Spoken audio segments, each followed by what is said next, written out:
Let me begin by the title I've been given, which is Peace, Order, and Good Government. Of course, the defining theme of the British North America Act, Canada's original Constitution Act. You may be interested to know that Peace, Order, and Good Government, or POG, was used in the British colonies beyond Canada, in New Zealand, Australia, in South Africa, and in Ireland. It was used as a term to confer general legislative authority. But in Canada, in particular, it has become something more than that. It has become to typify or summarize our approach to statecraft. We read in that clause a tradition of moderation, a preference for ordered development rather than revolutionary change, and an acknowledgement that government is for the common good. We consider it a distinct advantage of our Canadian patrimony. The peace, order, and good government phrase belongs in the part of our Constitution dealing with the division of powers. Section 91 in particular, which deals with the powers of the federal government, and Section 92 that enumerates the complementary provincial powers. As you well know, disputes between the federal and provincial governments have been a mainstay of Canadian political culture, and more recently between provinces and provinces, but I won't get into that. But tonight I wish to suggest that Sections 91 and 92 are not just a matter of technical assignation of jurisdiction, but rather, I think we can read here a vision of how to work together, of how to accommodate differences, and still yet within diversity to have a common overarching vision, to capture that vision of the United Empire Loyalists who founded English Canada at the end of the 18th century of unity in diversity. There is a vision here that order does not mean uniformity, but rather making room for differences that can and must be respected.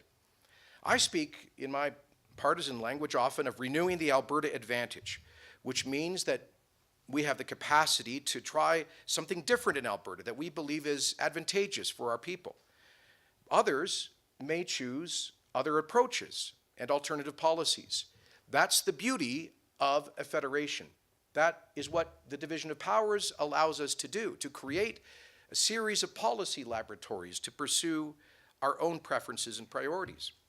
The Canadian constitutional vision is therefore, I submit, one of pluralism, meaning that there is not just one state actor, but several state actors, each with its own spheres of sovereign action. Good government is not monolithic government. Good government favors pluralism. Canada's federalism is an expression of the principle of pluralism in our constitutional order. Now, it's important to recall that this tradition of Canadian pluralism, for which we are known around the world — by the way, we just received a visit here in Calgary from His Highness Prince Karim the Aga Khan, who has established in Canada, not coincidentally, the Global Center for Pluralism. I was honored to work with His Highness for several years as the government liaison in that joint project between the Government of Canada and the Imamate of the Ismaili Shiite community, because he sees in Canada a model of pluralism which can be shared around the world to help to pursue the path of reconciliation in places of conflict. So we should be proud of this, but we should also understand how deeply this tradition of pluralism is rooted in our history. I'm concerned sometimes that we imagine this facile and superficial discourse about diversity is something completely contemporary, that we are somehow rejecting or cutting ourselves off from our past, when in fact modern discourse about diversity is rooted in an 18th century conception of pluralism. And in particular, in the Quebec Act of 1774. Now, following what our French-Canadian friends called la conquête, the conquest of New France, the British Crown imposed through the Royal Proclamation an assimilationist policy, an effort to rub out the differences in the former French colony, to marginalize the exercise of the Catholic faith, to prevent Catholics from obtaining public office, to suppress the French Civil Code and all of those institutions of civil society which the church had created the first school in North America, a result of the good works of Catholic nuns in Quebec City, Les Ursulines. The first hospital in North America, again, in the Quebec colony, the colony La Nouvelle-France, founded by Catholic nuns. The first social welfare programs, starting the great tradition of which Pat Nixon personifies, started by people of faith in that church. And the new British regime following the conquest saw in those institutions a threat to their dominance of North America. And so, sadly, tried to rub those things out, tried to create instead of a pluralistic approach to society, a monistic approach with an oath of allegiance not only to the sovereign, the king, but also to his Protestant faith, which meant excluding 90% of the population of what we now call Quebec. But thanks to the enlightened advice of Guy Carleton, the British Parliament in 1774 adopted the Quebec Act, which was a complete reversal and was in many ways one of the most enlightened and small L liberal expressions of British liberalism and pluralism in the history of the empire. And basically the Quebec Act said that Catholics could take public office. They could be local notaries. They could be magistrates. They could serve the state. They could serve their fellow citizens and the common good without having to disavow their faith and their deepest convictions. It said that Quebec could retain the civil code and maintain a pluralism actually in the legal system with a binary system of the British common law, the French civil code. It said that all of those institutions of civil society, the nascent university, le Grand Séminaire de Laval, the schools, the Catholic hospitals could all function in cooperation with the state, and they did not have to choose between their conscience, their faith, and their ability to serve the public good. And this all happened in 1774 when in Britain itself, and in its closest colonies like where my Irish ancestors lived, the penal laws still prevailed, where Catholics could not take public office and where formally their faith was suppressed. As former Premier Jean Charest said about the Quebec Act, Canadians made a decision very early in their history, a choice that over time has come to define the very essence of who we are. Our ancestors decided right from the start to build a country based on the right to speak a different language, to pray in a different way, to apply a different legal system, to belong to a different culture, and to enable that culture to flourish. He went on to say the Quebec Act of 1774 passed into law more than 2 centuries ago, almost 100 years before Confederation, is in this respect the most fundamental document in Canadian history. It is the foundation upon which the Canadian partnership was originally built. Its spirit defined this country from its inception. It represents one of the most enlightened decisions ever made in Canada. Interestingly, that very same act, because of its embrace of pluralism, was rejected by the 13 American colonies and was one of the efficient causes of the American Revolution. It was listed, it led directly to the First Continental Congress and is listed in this day in the American Declaration of Independence as, quotes, dangerous to an extreme degree to the civil rights and liberties of all America, because it allowed popery into North America. Well, that is that ring of intolerance. I have to pause to ask whether we are hearing echoes of that kind of intolerance in our political culture today. The same people who could not serve the common good prior to 1774 in Quebec because they would not take an oath renouncing the faith, would they qualify today for the Canada Summer Jobs Program? Would Rachel Harder, MP for Lethbridge, who was barred from chairing a parliamentary committee because of her convictions rooted in her faith, would she, is her experience returning to the sentiments that governed the northern half of North America prior to the Quebec Act in 1774? I'll let you answer that question for yourself.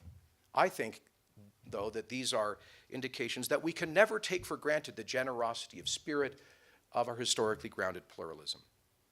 Now, I have to pause to say I'm aware that when I speak at a Cardus event, it's obligatory to refer to the Dutch Reformed tradition of Abraham Kuyper. Many good students here I can see, who spoke of the great notion of the spheres of sovereign action. The Dutch Reformed tradition identified with Kuyper, who was both a theologian and a prime minister, speaks of sphere sovereignty to describe that same principle of pluralism, not as a vision of government alone, but of the entire social order. It's not enough to have the principle of pluralism in levels of government. Rather, we must recognize that there are spheres of social action entirely outside of the state, and that have their own essential contribution that they make to the common good. For Kuyper, the government could only satisfy the common good alone if all that we had in common was that we were subject to the same government. But we have, as people, many higher and prior bonds to the community, to communities, beginning with the first community, as Aristotle called it, the family, and including our communities of faith, of commerce, of culture, of common purpose. Another term, perhaps more commonly used, that describes this notion is civil society. Civil society addresses the bonds that people form around common missions and common goals. And these societies are what comprise society writ large. Indeed, society writ large is not something that we encounter as often as the numerous societies in which we live. Our families, schools, companies, faith communities, sports teams, music groups, fraternal associations, social clubs, charitable ventures, what Edmund Burke famously called the little platoons. When he said in his reflections on the revolution in France, quotes, "To be attached to the subdivision, to love the little platoon we belong to in society is the first principle, the germ, as it were, of public affection. It is the first link in the series by which we proceed towards a love of our country and towards a love of mankind."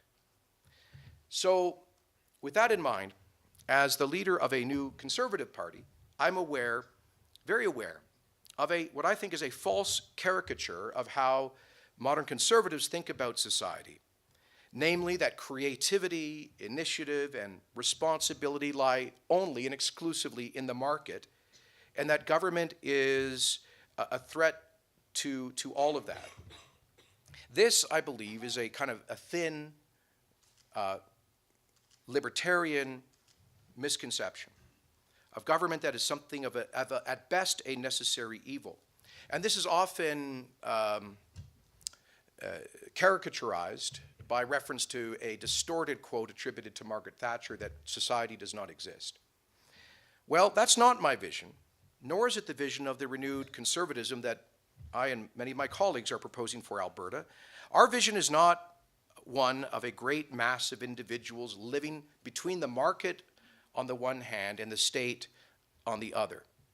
That vision only takes into account three aspects of society: the individual, the market, and the state. Therefore, if the market fails, the state must act, and if the state fails, the individual is left to fend for himself. It completely leaves out all that civil society does. Now, for someone in government, or someone who aspires to govern, it's easy to begin with what government can do. But I think that's the wrong question. The question of what should government do and what should government not do. The better question is this: what is the best way for civil society to flourish, to enable human flourishing, especially so that those who are most vulnerable are cared for? Then we can ask what the government might do to help make that happen. To put it another way, government is at the service, should be at the service of a flourishing civil society. That doesn't mean no role for government, but rethinking that role. I might point out that our hosts tonight, Cardus, devote considerable energy to thinking creatively about how government policy might lift up rather than displace civil society. To take one example, their research on childcare options focuses on what parents really desire, in contrast to what politicians and bureaucrats are determined to provide. I'd point out another example of recent Cardus research. They looked at the payday loan industry.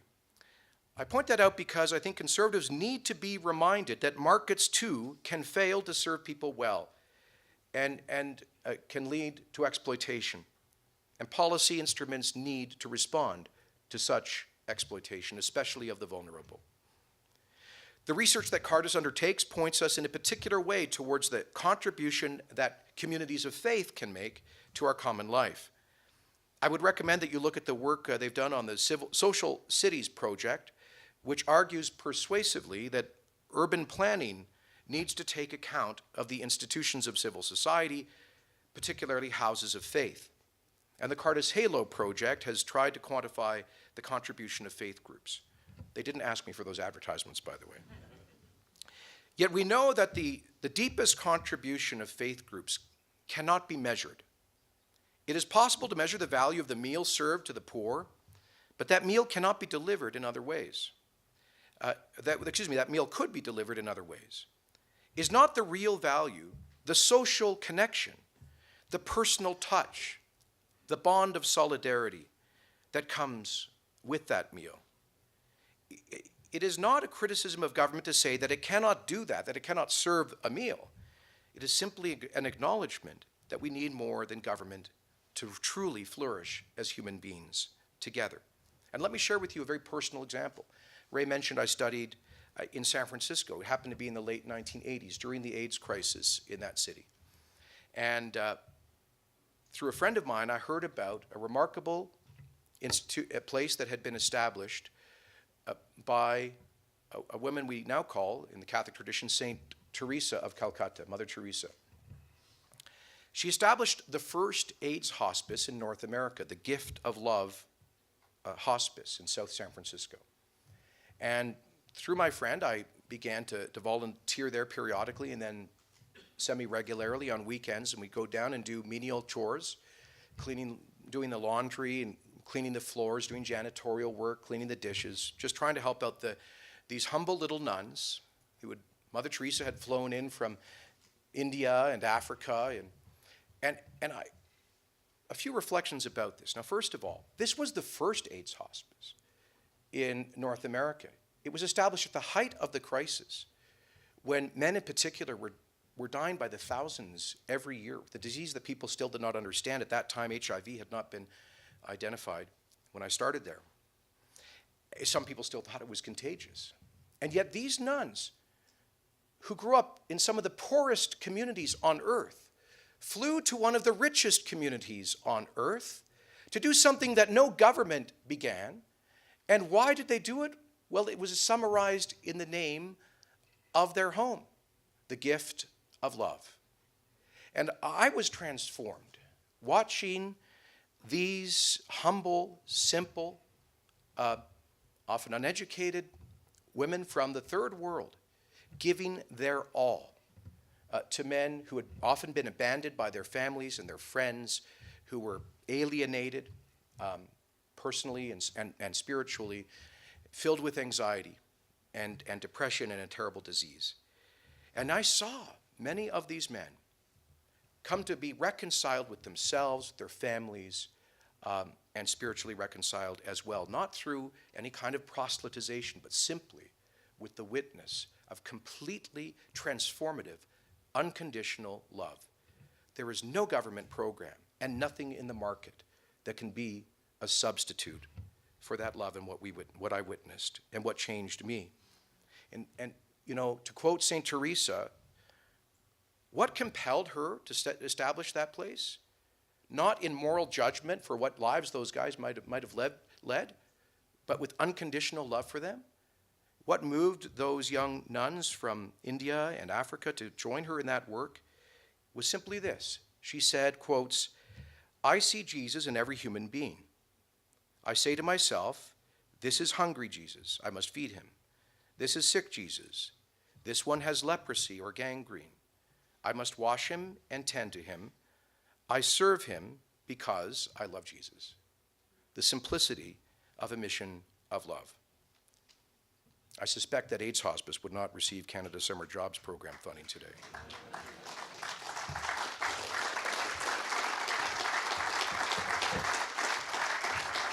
By the way, a little interesting Alberta note.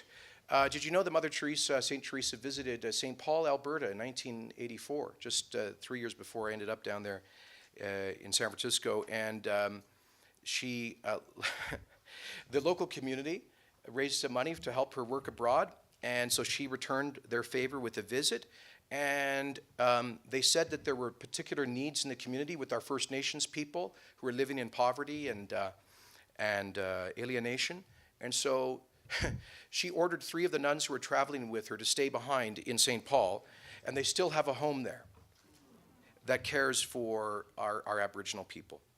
Let me give you some other personal experiences of this, of how people moved by faith have done so much to allow for human flourishing in our pluralistic society.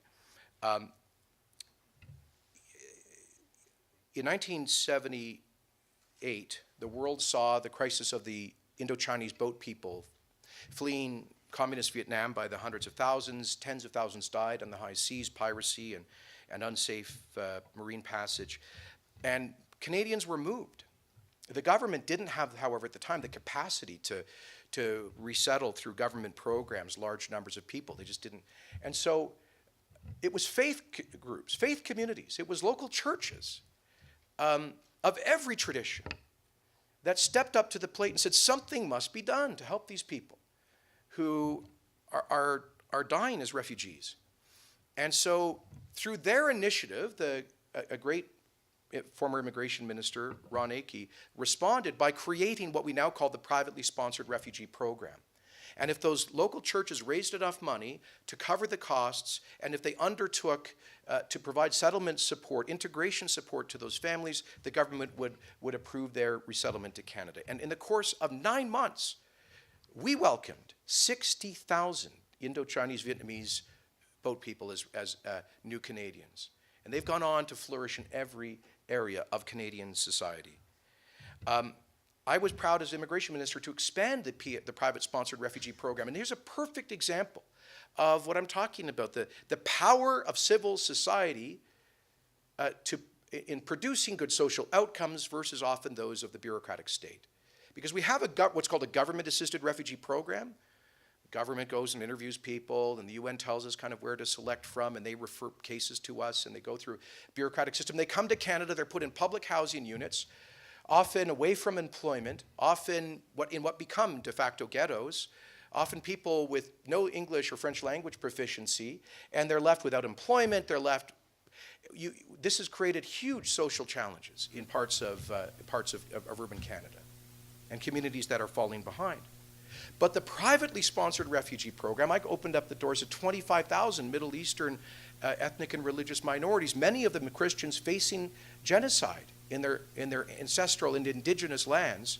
And they were brought to Canada and settled here by faith communities who enveloped them with love and with true charity. And those people, the outcomes, I can tell you the data is very clear. The refugees resettled through the private sponsorship program in civil society have remarkably higher levels of income and employment and education outcomes than those who come through the bureaucratic government program. One such program, today is the International Day Against Homophobia, so I would mention in particular one program I established through initially government action, but then I got groups in the gay community to partner with us, was to resettle gay Iranians who were facing potential execution in their country of origin. I actually went to eastern Turkey to meet with these guys who were living underground, facing secondary persecution, and helped to set up a discrete program to resettle hundreds of them to safety and freedom here in Canada. Another good example, of the power of civil society, is Pat Nixon and the mustard seed. And he's going to share that with us, I'm sure. But this is something he started in a basement. that flourished into one of the largest social agencies in the province. And again, I believe his work, that it has probably gone on to save hundreds of lives. And it was compelled by the same spiritual vision that motivated Mother Teresa. So, I'm not here, just to come back to the broader theme, I'm not here this evening to announce new policies on childcare or payday loans or any other subject. I've just come from a party convention, and we're working on how to flesh these ideas out into a platform. And I really will look at taking the ideas that Cardus has brought forward. But it is a good time to think about first principles. So let me add one other reflection on tonight's theme of peace, order, and good government. Some wrongly believe that idea is a recipe for authoritarian, meddling, or all-supervising government, especially from a federal government.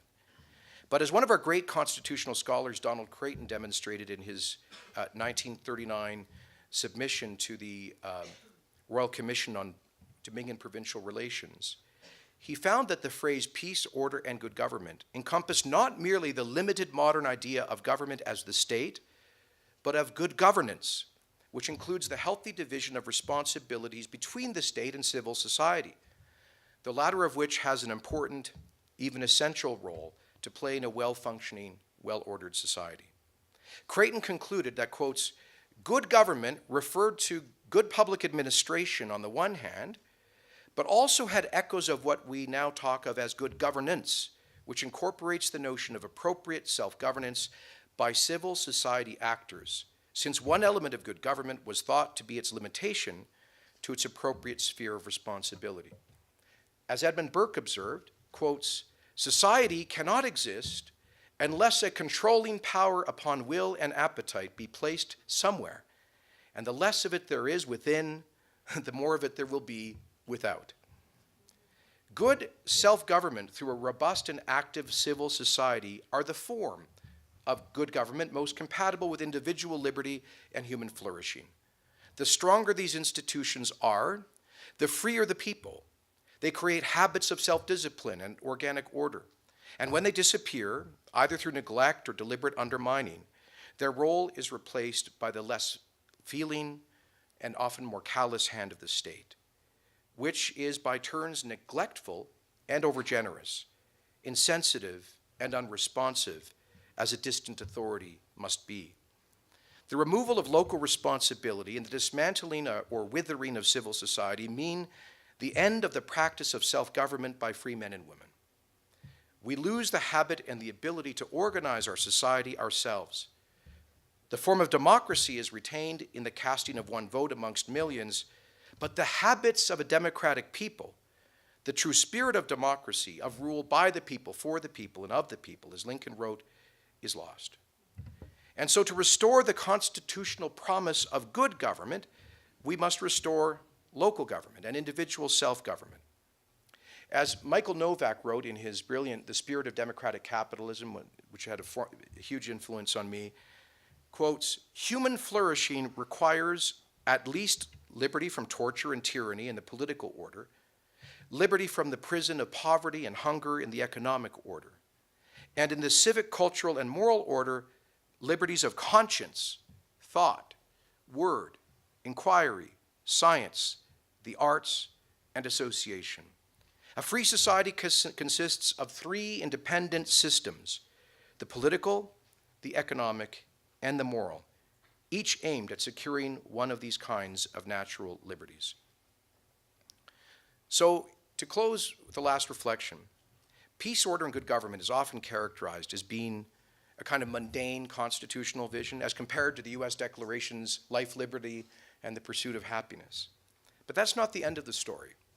Because in 1982, when Prime Minister Pierre Trudeau and Parliament adopted the new Constitution Act, they wrote into it a new preamble, that Canada is founded upon principles which recognize the supremacy of God and the rule of law.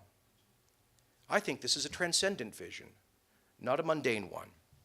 It is a vision which motivates millions of Canadians to do good every day, urged by the promptings of their heart to serve God by serving their neighbors. So let us honor those Canadians, not marginalize them.